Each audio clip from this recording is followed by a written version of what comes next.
Well, we're dealing with a heavy topic, but boy, oh boy, we put the question out there and we got overwhelming response from our viewers about dealing with and caring for aging parents. I don't want to make it sound like, well, you got to deal with them. No, no, no. Right.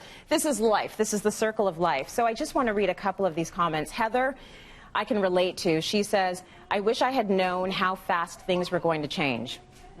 1 minute they're there for you, the next you have to be there for them. And while you're caring for them, it seems like forever, and then they're gone. And I live in constant fear of that for my parents, you know, like, you understand, you guys were like this. I just need a moment. Thank you.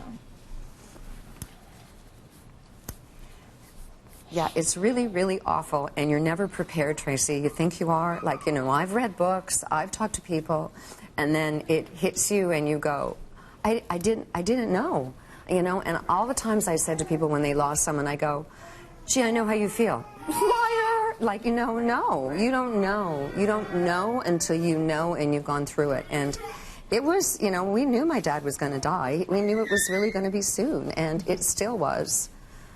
Yeah, it still shocked me, and I'm such a list writer, you know. It's like, where's my, I almost swore, where's my list? Where is the list, Where's though? the list? Where's the book? Yeah. Where's the guide for what you need to do? Right. So we want to talk a little bit about resources. That we're doing this segment, right? Yes, let's talk about this. Let's talk about what are the options, and also understanding when you can't do it all. Right. Right. When you need help. When you need help. Right? Yes. So tip number one is we have to be honest. Honest with ourselves and honest with our parents. Because different people have different capacity, emotional, time-wise, financially, and I think part of it is really being honest, saying, okay, I've got this amount of time, this is what I'm able to give, and this is what I don't have, right? And then you kind of fill in the blanks. But what we don't want to do is all of a sudden take the whole burden on, the 75% of women, and all of a sudden then we burn out. We're not going to be of any use to anybody if we burn out, okay? So we have to be honest, saying, I want to give it everything I've got, and this is with what I'm able to do, okay? So that's kind of, and keeping really, I love those comments that we got, because I think it really, it centers us going, this is important, we're never going to regret. We're never going to regret caring for our parents. Absolutely not. And making that a top priority, and yet being honest with ourselves with what we're able to do. Okay, so that's kind of tip number one. Speaking of this advice, though, Jennifer, another viewer, said the best advice you can give someone who is looking after an aging ill parent is this: never let the caring get in the way of you caring. And she says once they are gone, how you measure yourself will be based on how you cared about them. It's all that counts. Yeah, I know you're right. Right. So you have to do it right. You have to do it right. And you've got to be purposeful, and you've got to be intentional, right? And yet realizing that we have limits, okay? So here are some of the tips as we kind of pull ourselves together, okay? So tip number one is to be honest. Okay. Tip number two is look at all the resources. There are resources, okay? You know, as a healthcare professional, I will tell you, I see burnout all the time. All the time. I don't want us to burn out. We're not going to be of good to, you know, to use to anybody if we actually burn out. So here's some of the... Okay, where are these resources? Because I never found them. I know. You know, so like, I know. Give me the list. Here's the list. You want the list. Here's the list. Okay, so here's part of some of the options. One option is that your parents stay in the home, and that as the family members, we kind of step in as we need. If you find it, when you actually assess their need, going, you know what, they only need about 5 to 10 hours. I have 5 to 10 hours. I can do that.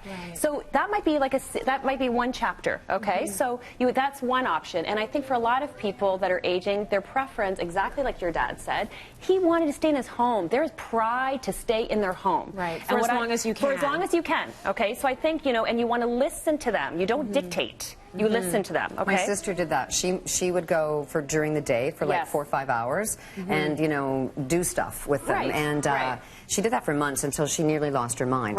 You know, and so you can do it for a season. So you can do it kind of maybe for a season for the first chapter. The second one is you've got in-home care agencies where you've actually got people, especially if you're living in different parts of the country, where you can actually have, you know, you can hire someone to kind of go into the home to kind of, so you can maybe, I can do 10 hours, but I don't have the extra 15, so we're going to hire. It's expensive. It's expensive, and I'm going to share with you other economical options, okay? But that is an option.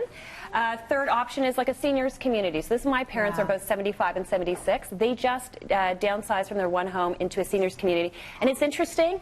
My mom was like, I really want to go into the seniors community. I'm like, Mom, like, really? And I didn't think it was a good idea. She wanted to go. No, Karen, this is with what I want. I'm like, okay then, all right. Gosh. And you know what? This thing is the best thing. It's like everyone's in their own places, but they've got a sense of community because they need community. It's crucial. It is so critical for community with friendships, but also physical activity. So that's been a good stage for them. The next option is, I lived it and I would highly recommend it. It's very economical. It's actually the most economical. Is you have grandparents live with you. Hallelujah. In like a basement suite. Okay, or like I had something two. This happened. From 5 to 8 years old. When I was 5 to 8, I had my grandfather live with me, and from 10 to 13, I had my grandmother live with me. I am telling you, it was so awesome. I would recommend it. It was so amazing from a bonding perspective. I would have porridge with my grandpa in the morning. I'd be going for walks with my grandmother, and it was like this incredible bond. It was like my mom, but not my mom. Yes. It's like another mom, but like, oh, you're like another kind of mom, but you're not my mom, but kind of a cooler mom. Sugar. Yes, you like to have sugar. Yes. Yes. I know it's like a kind of different, like, here's a kind of mom. here's a brownie. Yes. Yeah, different kind of mom. And she'd have me do my piano. Oh, yeah. She was like on me for my piano. And I am telling you, it was such a powerful experience. And I don't see it happening as much. And I just really want to really highlight as a fabulous option. It's certainly the most economical. Totally. Right? So I've told my parents, that will be what I do for you. I've been begging my parents to live beside me, like since I left the house. Yes. They're like, we're not moving downtown, honey. Right. Like, please. Yes. Please. Yes, right? Because, I mean, to have them close by for the children, it's so amazing. It's amazing. And then, of course, you have the other option with full-time nursing homes, which is for some people that is like, that's what they need, full-time.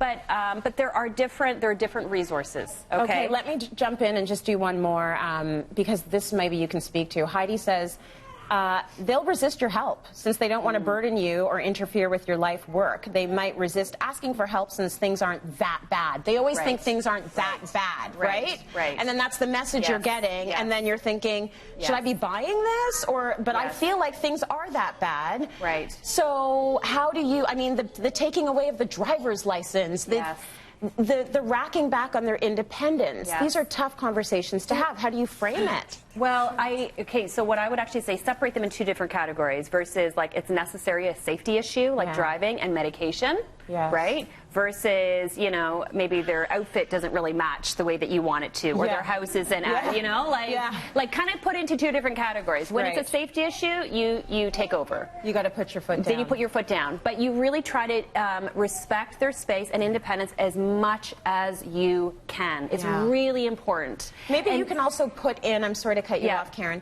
help them out by doing things like an Uber app or something that might be able to take them to places so that they're not losing their independence, but you're in control of it and you're paying for that. Yes, and another good option, and this is my last tip as well, is get your kids involved. Too often I am seeing women doing all the work, even for their spouses' parents. I'm like, what is going on? Like, you know, we need to, you know, this should be a team effort. This should be a family. So you've got teenagers, get your teens involved. Get your teens driving grandma to their 100%. Right? And also you've got the bonding, and grandma might listen a little bit more to teenager. Man, I see so many heads nodding in the audience. Yes.